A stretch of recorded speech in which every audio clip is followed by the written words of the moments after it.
Многу луѓе ги откриваат тарот картите кога се збунати, особено после раскинување. Зошто бараме одговори во картите кога емоциите ни се најсилни? Мислам дека причината за тоа е навистина едноставна. Секогаш кога се наоѓаме во некој тежок период, многу полесно се справуваме со болката што ја носиме наспроти со неизвестноста што понатака и што ќе правиме со себе.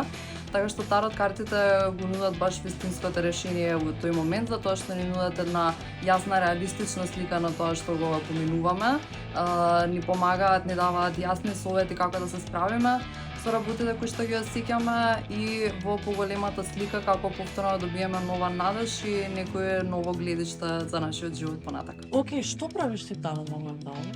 Моментално отварам карти, правиме читање. Тоа се тарот карти и како се толкуваат?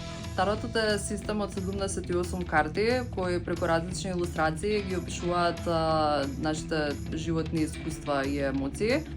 Барем во Европа е присутен од негде средината на 15 век. Во почетокот се користи прво само како обични карти за играње, како денешни стандардни карти што ги знаеме. Сите тарот карти си имаат и своја астролошка символика, затоа тарот читачот, мислам дека барем според мене е потребно и да познава астрологија за да може воопшто да се бави со тарот.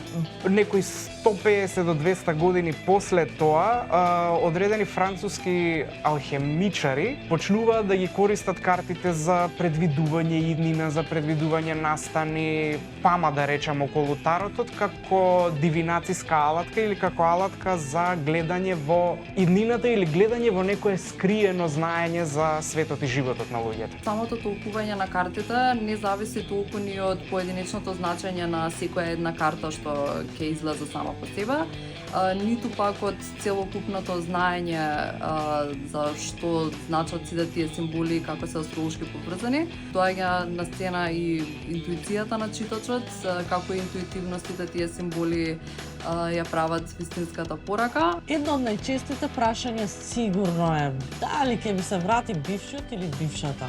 Кажи ми, зошто сме толку обседнати со луѓето од нашето минато? Па не би рекла дека можеби тоа е најчестото прашање, меѓутоа причината зашто многу често гледаме најмногу кон минатото и не се фокусираме на моменталната ситуација и на иднината, нели тоа што таротот пробува да го направи, да не центрира за да можеме да се фокусираме на тоа што е пред нас, а не позади нас.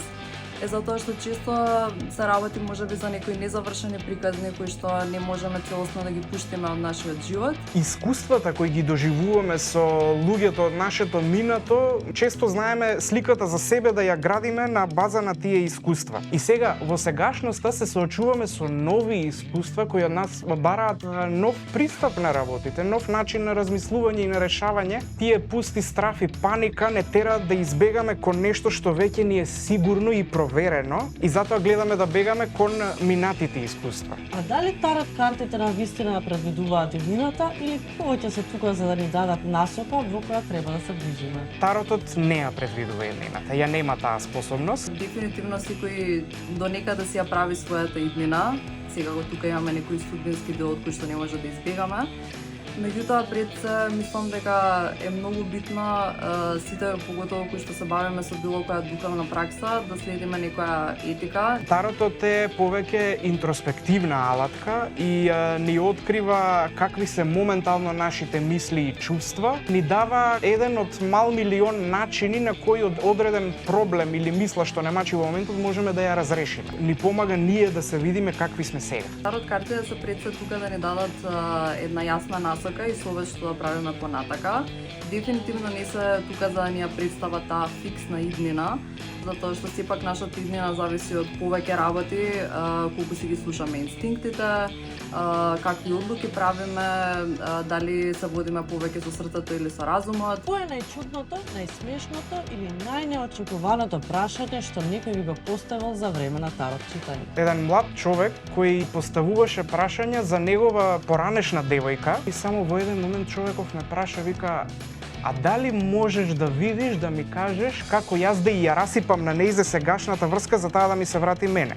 Искрено мислам дека тоа е убавината на тарот, што можеш да дојдеш на читање, да бидеш најискрен, ранлив, отворен, да прашаш дури нешто што звучи смешно или лудо за другата страна. Пробав да останам професионален, знаете, тоа е многу тежок момент кога работите со луѓе, кога работите нешто вакво.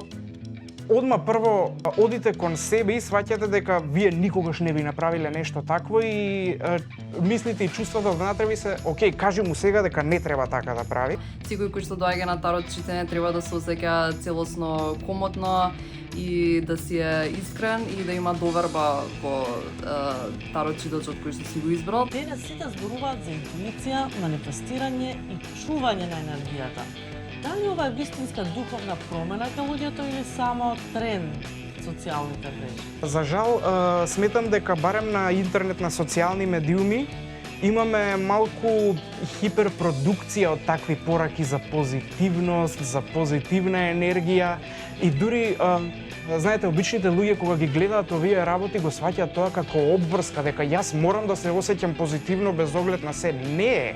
Добро е што од една страна е духовноста и вербата малце популаризирана сега. Меѓутоа исто така мислам дека е многу битно да си веруваме и на својот инстинкт и да се осврнеме некогаш и на логика и на други извори за да се решиме одредени проблеми. И позитивните и негативните емоции се тоа што не прават луѓе и за да останеме луѓе треба да се препуштиме и на негативните чувства, да дозволиме да не обземат. Не е само тренд на социјалните мрежи, интуиција и манифестација се е тоа многу вистинско, се е некаков вид енергија, меѓутоа треба многу предпазливо да се користи, многу да сме свесни и сигурни во себе. Која е најважната порака што би сакале да ја испратите на денешната генерација? Самиот тарот како алатка ни вика тоа дека не треба толку далеку да гледаме во иднината и да правиме одредени планови на база на некои наши очекувања, бидејќи очекувања се меч со две острици. Без разлика на се да останете автентични, да си верувате на својот инстинкт и да не се грижите толку за мислењата на другите, затоа што на крајот на денот се што ни треба веќе го носиме во нас. Гледајте се какви сте сега. Се што ви се случува, чувствувајте го сега. Дозволете го да го чувствувате, бидејќи чувствата не учат за многу работи кај себе, но најбитно од се, чувствата не инспирираат. Без разлика дали се позитивни или негативни, чувствата не инспирираат и не поттикнуваат за многу работи да најдеме многу убави и креативни решенија.